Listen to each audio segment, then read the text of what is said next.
गुरु जी, ये जो बौद्ध धर्म की जो कथाएं होती हैं, जो वो अन्य धर्म के लोग कथाएं करते हैं, वो सनातन धर्म को ही क्यों टारगेट करते हैं? वो तो ये कहते हैं कि भगवान कहाँ हैं। अगर भगवान होते तो जो कन्याओं के बलात्कार होते हैं, अन्य अन्य जो समस्याएं होती हैं, तो वहाँ पर क्यों नहीं प्रकट होते हैं? तो इस पे गुरु जी मैं कुछ जानना देखो, कोई नई चीज नहीं है, ये हर युग में हुआ है। आपने कथा सुनी होगी, हिरण्यकश्यप नाम के एक महापुरुष हुए और उन्होंने कहा था कि अगर कोई नारायण का नाम लेगा तो मैं उसका सिर काट दूंगा। अपने पुत्र प्रहलाद को नहीं भगवान का नाम लेने देते थे। आपने शिशुपाल को देखा होगा, भगवान को गालियां देते हैं। ये हर युग में होता आया है और हमारे सनातन धर्म को कोई किंचित मात्र भी हानि न पहुंचा पाया है और न पहुंचा पाएगा। आपको ये हर युगों की कहानी है।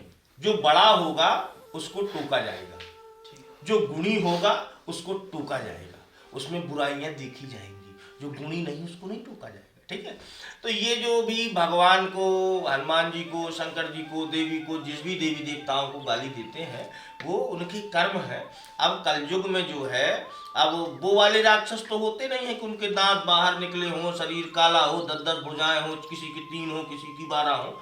और कलयुग में एक समान शरीर भगवान ने सबका बनाया है, तो उनको गाली देने दीजिए। कर्मणा जायते जंतु कर्मणि विलीयते। हमारे सनातन को इससे कोई हानि न पहुंची है न पहुंचेगी। एक समय भारत में ऐसा था कि उनका शासन था जो सनातनी नहीं है। एक समय भारत में उनका शासन था जो सनातनी नहीं है, मुगलों का। अब उन्होंने खूब प्रयास किया कि सभी को हम अपने धर्म में ले आए, पर क्या ला पाए। फिर हमारा सनातन धर्म स्वयं में इतना शक्तिशाली है कि उसका कभी कोई कुछ नहीं बिगाड़ सकता। और दिन पर दिन वो सनातन बढ़ रहा है, बढ़ता रहेगा। जिसको गाली देनी है तो दे। लोग अपने पिता को गाली देते हैं, नहीं देते क्या?